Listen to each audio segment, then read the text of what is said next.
Norman, the weatherman, the weatherman who earlier held up a sign in the window. And by the way, I knew this was the same guy when he did this, but I just didn't know that there was this connection. You know what I mean? When he held up the sign that said "Fuck Christmas," I was like, that's the same guy that played Santa at the very beginning here. I wonder, why they did that. Is they're just trying to save money? You know what I mean? Like, I didn't realize there was a connection until now.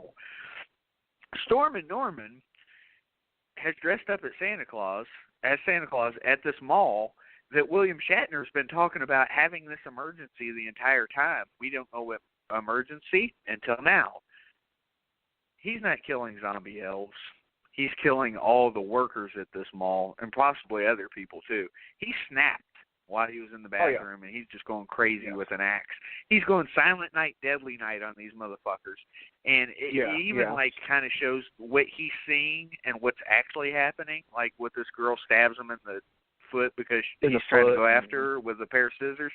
Yeah, and that's when it starts flashing in and out of his reality, and they played that really good. I didn't expect that. I guess there's two ways you could take this. You could feel cheated because this never actually happened, or you could look at it like, okay, so this movie isn't so hokey after all. This has given us an explanation for why this guy's seeing things. Or why we saw Krampus versus Santa Claus, because this guy's not actually Santa Claus, and that's not actually Krampus. This guy just snapped. And I really liked the way it went. Don't get me wrong, I would have been happy with it just being Krampus and Santa Claus, but I thought it was really cool, this twist here. And this is the one where Zodiac, I can't give it anything less than 4. 4.0 out of 4 machetes on this story. It was funny. It was serious. And by the way, Santa Claus gets his ass blasted at the end because he's ready to kill a poor guy who he thinks is Krampus. Santa lost his shit. This poor Storm and Norman guy. We should have known, but I didn't catch it. And you said you didn't either, so I feel good that I didn't catch it, because I didn't think it was that obvious. But when you watch it again, the hints are there.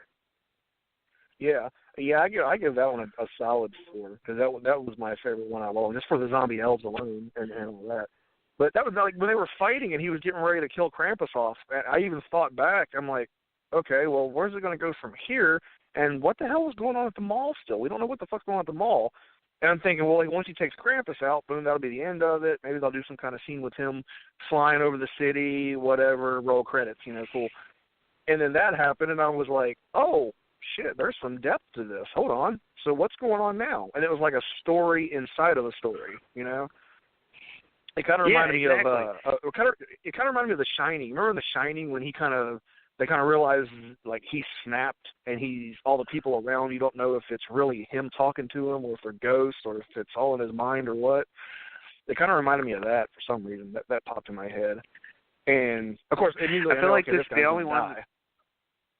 Yeah, I feel like this is the only one that they didn't need a further explanation. Not that the others needed a further explanation. Let me be clear about that. They're fine the way they were. Right. But this is the one that they wrapped it up with a nice little bow. The rest of them, maybe you could have done a little bit more. This one was done. This is the end of the story. The only thing I could think of is what made Storm and Norman snap. My answer is he was a fucking weatherman. That's why. That's what I said. These weathermen get treated like shit. I mean, that's good enough reason for me. Yeah, and then at the beginning, he's sitting there talking about he's got a master's degree from some pristine college and this and that, but sadly here he is. But we love Storm and Norman. I was like, oh, this guy hates his life. And then later on, you find out Storm and Norman looks like a pissed off guy anyway. Yeah. But I tell you what, man, this story though, I mean, I don't find too many flaws with it. It was good. The elves were funny as shit. Santa Claus was badass. We got a little bit of Krampus action. We got a little bit of Santa versus Krampus. I mean, just overall, this story to me is the best one, followed by the Changeling story, and then followed by the family. And the weakest one is probably the little ghost story. It's not a bad story by any means. It's just average. So, with the ghost story one, with the family one, and the girl becoming Krampus when they were fighting, and he had the axe up, and he said stop. I was waiting for the girl, for it to be the girl, because that's what I was thinking. I was like, well, this is that girl. So what's going to happen here? Yeah. So now I'm going, well, where the hell is the girl? You know? And then I'm like, oh, well, none of this ever even really happened. So what's real and what's not? What actually happened and what didn't happen? You know? Makes you wonder about what happened with the girl and her family too. Who knows? You know? Right. And that's one of those things. I'd love to see a sequel to even if they just had to do 5 minutes for each one of these a few of these stories, just to kind of put a bow on them too. I'd love to see that, and then their own new stories. But I don't know. We'll see. This movie actually, and I didn't mention this earlier, it gets a 5.7 on IMDb. That's not too bad for a movie that's, you know, a direct-to-DVD type of horror movie. Came out in October 2015. I had not heard of it until recently, and I saw it on Netflix, and I was like, I got to watch this shit. Yeah, I didn't know anything about it until you guys got a hold of me about this, and I was like, oh, well, this looks kind of cool. Let me check this out. And I haven't even had my Netflix on, and I was like, well, I'll renew it just for this. You know, heck, I'll pop it on. There's some things I want to watch anyway, and that itself was worth watching to renew my Netflix for the purpose. So. Oh yeah, for sure. And so I tell you what, I'll let you go ahead and throw out your ranking or your rating for the entire thing as a whole. So if somebody asked you how many heart punches do you give this bad boy, what do you say? I gave it a good 3.5. I liked it. I mean, and that's being critical, you know, in general. But for a straight to DVD, I give it a 4 for a straight to DVD. I like the way it was done. Yeah, I love those. I love those broken up. Kind of like what we were saying, like Quentin Tarantino, creep show kind of little sub-stories within a story that makes one big thing. I like those because they make you pay attention, and if they're done right. Now, if they're done really shitty, then the movie can suck. But this one was actually done pretty good, so. Yeah, I've definitely seen some shitty ones in my day, but this is not one of them. Zodiac, I talked earlier about Trick or Treat. And Trick or Treat's my favorite movie of all time. Legit, my favorite movie of all time. I mean, it revolves around Halloween. It's a horror movie. How can it not be? It's my favorite movie, and it's a great anthology. This movie, as far as Christmas goes, this is Trick or Treat for Christmas. It doesn't live up to Trick or Treat, but it's pretty fucking close. You gave it a 3.5. Well, guess what? I give it a 3.5 also. Agreed, 100%. 3.5 machetes. It just doesn't quite get to 4. Maybe it's because that first story is kind of weak, the ghost story.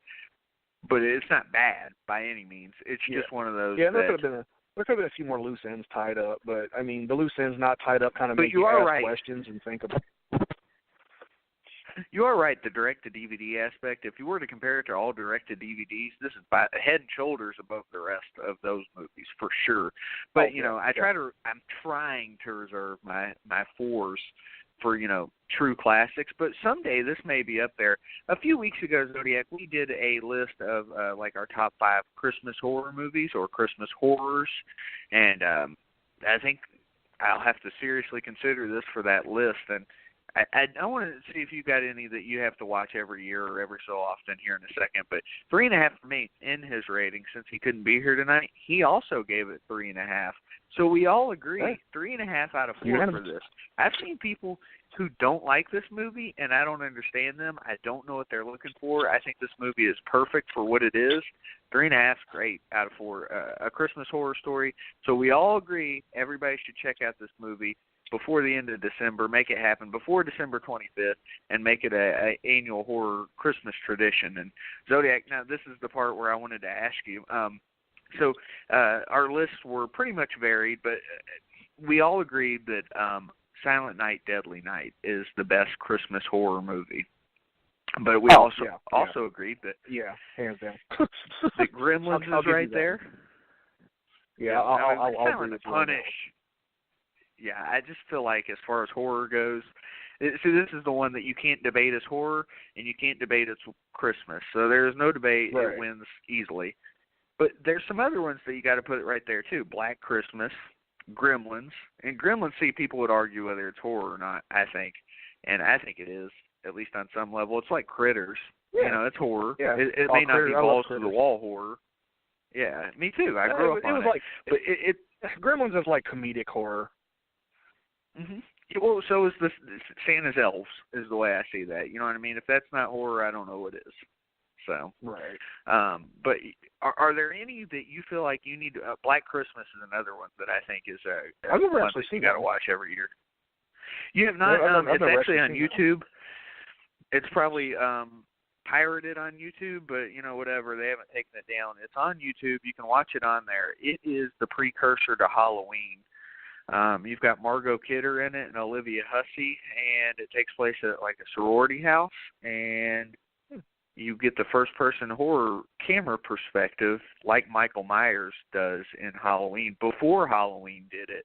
And Black Christmas is one of those movies that people don't talk about now, but it's fucking good. So check that out when you get a chance. It's old, but it's not shitty old. You know what I mean? There's some shitty movies that are old, but this is not one of them. It's like 76 or 74. Okay. That's not too bad. All right, so anything else for you that you actually watch during the Christmas horror season? Because, that's what we're talking about. I always, I don't know why I like this movie. It's so cheesily bad, but I just like it for some reason. I like the Jack Frost movies, like with the Killer Snowman. Mm-hmm. Jer had it on his list, and Vic had it as an honorable mention, and I have never seen it, so I need to. Yeah. It's one of those ones that's so bad it's good. And for some reason I like those when I watched it just as a guilty pleasure, just like, okay, this is so goofy, I've got to watch it. And I ended up actually liking the movie, so, I mean, and then I think the Child's Play movies are good too. Like the original one, when it was around Christmas. That is Christmas, the good guy doll for Christmas. Yeah, because he got the good guy doll for Christmas in the original one. He did. That's a good point. I brought up a strange one that people decided to fight with me about, but that's okay because I feel this way. I think Ghostbusters 2 is a Christmas movie and it's a horror movie. I don't care what anybody says. It's another comedy horror. That's just me. My opinion. Ghostbusters 2, they're wearing Santa hats at one point. It's around Christmas. I'm not saying because if I'm comparing it to the other movies, I like Ghostbusters 2 better than any of those movies. But I didn't put it at number 1 or anything. I put it at number 5 because it's debatable on all counts. So, it couldn't top the others, but it's fucking Ghostbusters 2. It's great. So that's just me. I never would have thought But there's about another that. one. Did you used to watch Tales from the Crypt? Oh, yes. Oh, yeah. I put there's a Tales from the Crypt, and you can find this one on YouTube also. There's a Tales from the Crypt story with Larry Drake, Dr. Giggles, or also he was in Darkman. Playing this killer Santa. And the name of the story is All Through the House, and it's a fucking good one too. So, as far as Christmas horrors go, that one's up there for me as well. I'll have to look that one up. I don't know if I've ever seen that one. I mean, I've probably seen it if I watched it, if I remember it. But it'll ring a bell once you see it, I'm sure. Did you ever I heard they were supposed to bring those back. I heard that too. And at first I heard they weren't going to bring back the Crypt Keeper, and now they are, so that's good. No, I haven't seen Krampus. I saw it at the theater. I was going to go to theaters and see it, and I didn't get a chance to, and I was like, I'll watch it eventually, and just never got around to it. Guy who did Trick or Treat did it, and it's not a bad movie by any means, but it is not on the same level as Trick or Treat. It's not on the same level as A Christmas Horror Story either. So, it's just one of those things where it's like, I was hoping we'd get a really good movie from it, and it was okay. So if you get a chance to watch it, go for it, but don't feel like you have to. You know what I mean? Yeah, the trailers didn't really pull me in when it came out. I was just like, okay, that's cool. They made a Krampus movie. That's kind of neat. And it was one of those ones I wouldn't mind going to the theater and see it, but if it comes out on DVD first, I'll just see it then on Netflix or something. Hell yeah, definitely. That's what you ought to do. Don't go out of your way. Maybe Redbox it if you get the chance, if it's ever on there again. But I mean, 99 cents or $1.50, it's worth it. But there were some other movies that I actually checked out while I was kind of studying for that top 5 Christmas horror show, and so I wanted to get your thoughts on them, see if you had seen them. Now you're a wrestler, so I got to think at some point you saw Santa's Sleigh, right? Yeah. With Goldberg. What did you think of that one? It was all right. I mean, I'm not big on Goldberg anyway, to be honest with you. It didn't catch my attention really all that much.